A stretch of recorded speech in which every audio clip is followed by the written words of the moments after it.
Hey, great day it is. Great day to be alive. Great day to be sane. Great day to have your thoughts. Great day to know that you are not bound by the program that you were placed up under. You know, you was under it for a minute.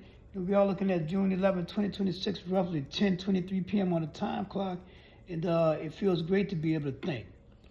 And it feels great to be able to, still be you, still be that nice person. These beings tried to make your soul go dormant, tried to make your soul become evil because of what was being done.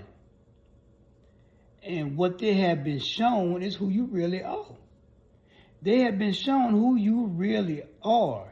And the thing is, if you'd have stayed up under that God of Israel,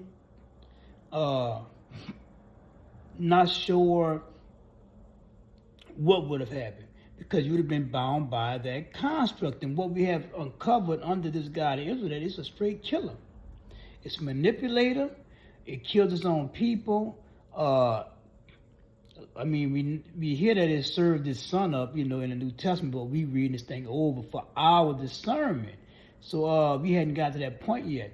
And what we do know is that a devil hadn't been mentioned in his book from Genesis to 1 Samuel 8. And this is what we're looking at right now, 1 Samuel 8.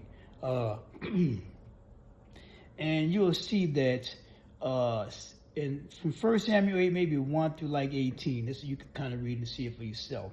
But we see that Samuel was old and he made his sons kings with judges over Israel. And it mentioned his sons' names, and we see that his sons did not walk in his ways. So then, 1 Samuel 8 verse 40, the elders get together and they go to Samuel and say, hey man, look, you're getting old, your sons don't walk in your ways.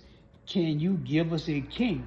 Or now make us a king, it says. So they wanted Samuel to make them a king. They wasn't looking to pick their own according to text, the way it looks. Unless they got some missing stuff that we don't know. But so they wanted Samuel to make them a king, like the other nations. So the other nations must have had some good kings that were not like Samuel's sons. But this thing displeased Samuel. So why are you getting mad? They just want good judges. When they said, give us a king to judge us, so Samuel, it made him upset. So he went and prayed to the Lord. And the Lord said, hey man, look, you didn't get rejected. They rejected me. So the Lord felt rejected because they didn't want him to reign over Israel. But the book doesn't even say that the Lord was one of the choices. It doesn't say this. So this is another way we could look at this text. But we also could look at it and see like how how this God felt rejected. And Samuel, the elders, all they wanted was a king like the other nations. So who were the kings of these other nations? Were they human beings? We don't know this. We can only assume that. So we can say this: God in heaven wanted to be like the kings of other nations who were human, unless these other nations had other gods in heaven.